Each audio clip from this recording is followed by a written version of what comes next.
Isa sa mga pinaka-nostalgic na anime ng ating kabataan, Inuyasha. Balikan natin ang simula ng kanilang pakikipagsapalaran. Ito ang Inuyasha Part Isang Recap. Nagsimula ang kwento noong panahon ng feudal Japan nang nakawin ni Inuyasha, isang half-demon, mula sa isang shrine ng Sacred Jewel na may kapangyarihang gawing ganap na demonyo ang sinumang may hawak nito. Habang siya'y tumatakas, panyana siya ni Kaikyo, isang makapangyarihang priestess. Nilagyan ni Kaikyo ng mahikang sumpa ang kanyang pana upang tuluyang patulugin si Inuyasha ng napakahabang panahon. Sugatan si Kaikyo at alam niyang malapit na ang kanyang wakas. Kaya't iniutos niya sa kanyang nakababatang kapatid na si Kaide na ilibing siya kasama ang Sacred Jewel at tiyaking hindi ito mahuhulog sa kamay ng masasamang tao o halimaw. Kalaunan, namatay si Kaikyo at sinunod ni Kaide ang habilin ng kanyang kapatid. Lumipas ang maraming taon. Ibinigay ng lolo ni Kagome ang Sacred Jewel sa kanya, na ani ay nagdadala ng kasiyahan at kasaganaan. Ngunit hindi ito pinapansin ni Kagome, sapagkat sanay na siya sa mga bagay mula sa shrine na matagal nang inaalagaan ng kanilang angkan. Madalas ding ikwento ng kanyang lolo ang pinagmulan ng mga ito, ngunit hindi siya nakikinig. Kinabukasan, habang papasok na si Kagome sa eskwelahan, nadatnan niya ang kapatid niyang si Sota na palihim na naglalaro sa shrine. Sabi ni Sota, si Buyu, ang kanilang pusa, ay pumunta sa Hidden Well. Natakot siyang bumaba kaya si Kagome na lamang ang nagpasya. Pagkababa ni Kagome, nakarinig siya ng kakaibang tunog mula sa ilalim ng balon. Laking gulat nila nang biglang lumabas si Buyu, ngunit kasabay nito ay may malakas na hangin na umihip mula sa balon at biglang hinayla si Kagome. Isang dambuhalang halimaw na mukhang alupihan ang sumunggab sa kanya. Habang hawak nito si Kagome, napansin ng halimaw na lalo itong lumalakas dahil nasa kanya ang Sacred Jewel. Tinulak ni Kagome ang halimaw at laking gulat niya nang makalaya siya gamit ang isang kakaibang psychic power na hindi niya alam na taglay niya.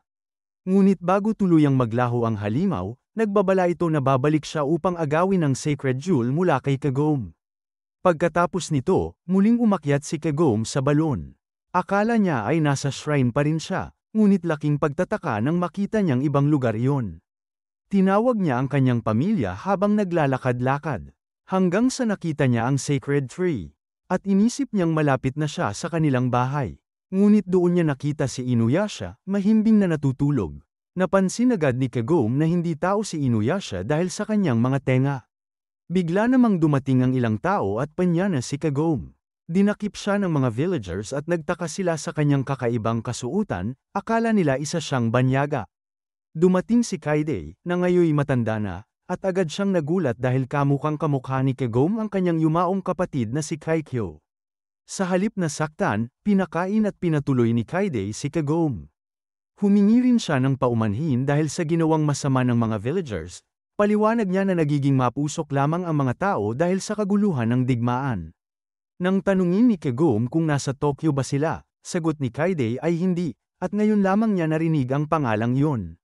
Maya-maya, biglang umatake ang centipede na halimaw sa kanilang nayon, hinahanap si Kagome at ang Sacred Jewel. Agad tinanong ni Kaide kung nasa kanya ba ang hiyas. Dahil hindi nakinig noon si Kagome sa mga kwento ng kanyang lolo, wala siyang kaalam-alam tungkol dito. Kaya't iniutos ni Kaide na kailangan nilang itapon ang halimaw sa tuyong balon malapit sa kagubatan ni Inuyasha. Naisip ni Kagome na doon siya nagmula, kaya't dali-dali siyang tumakbo papunta roon habang hinahabol ng halimaw. Sumunod naman si Kaide at ang kanyang mga kasama.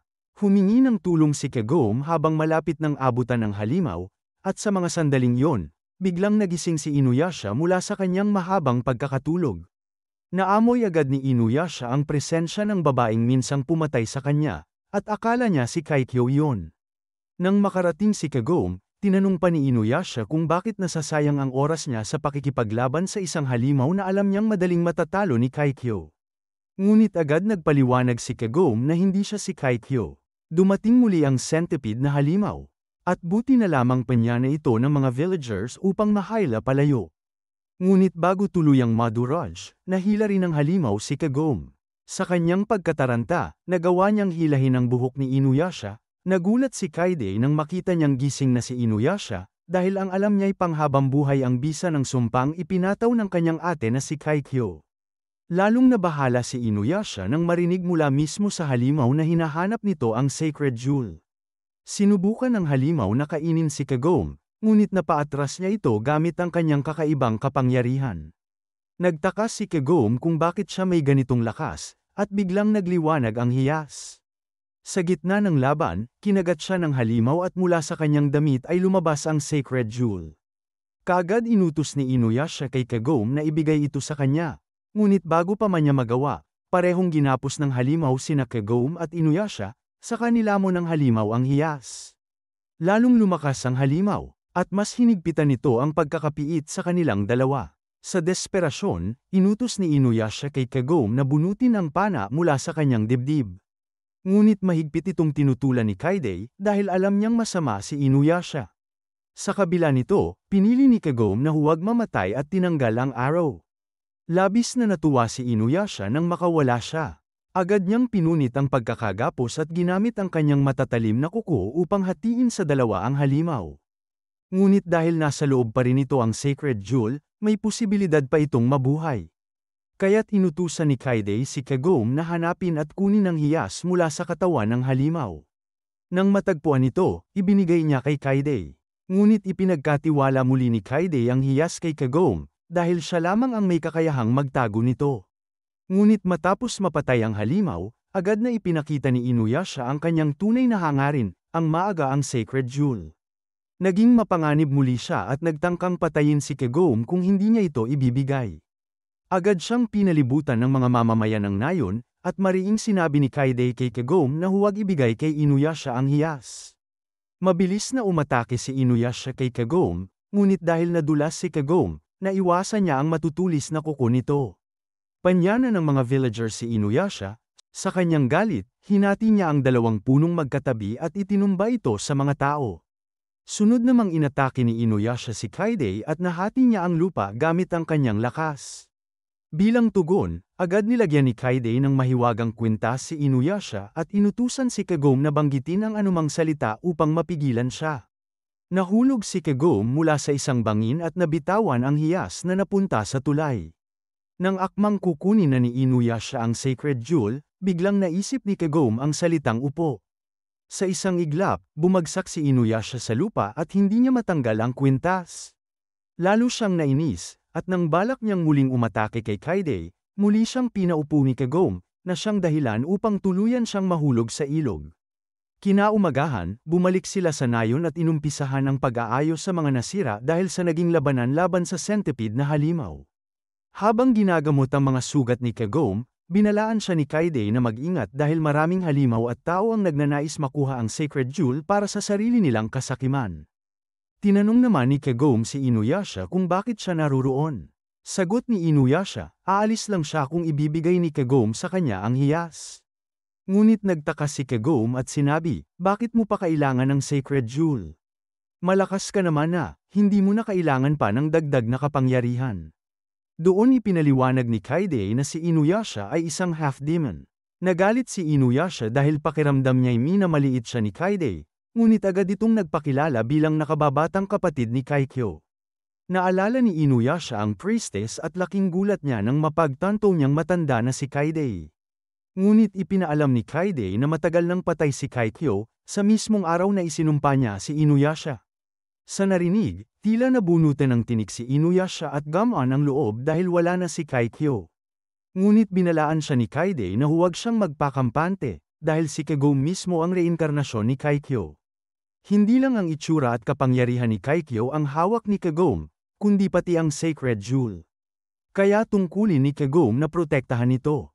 Habang naglalakad at nag-iisip, pinagtitinginan at sinasamba ng mga tao si Kagome dahil kamukha niya si Kaikyo, na noon ay kanilang kagalang-galang na priestess. Naiilang si Kagome, kaya agad siyang umalis.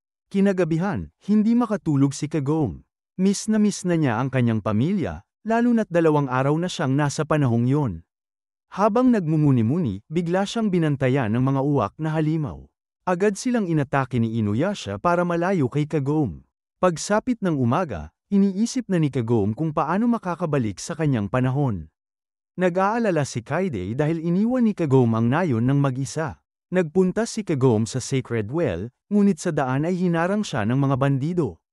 Hinayla siya ng mga ito at dinala sa kanilang pinuno na nais maaga ang Sacred Jewel. Pinilit siyang pagbantaan ng pinuno at muntik ng hiwain, ngunit bigla itong nagwala at inatake pati ang sarili niyang tauhan. Nagkagulo ang lahat, nagsitakbuhan ang mga bandido, at pati si Kagome ay nakatakas. Samantala, hinahanap naman ni Inuyasha si Kagome.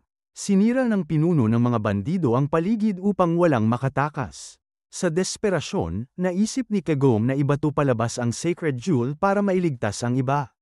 Inutusan niya ang mga ito na give-a ng pader sa kanilang likuran, ngunit wala silang lakas para magawa iyon.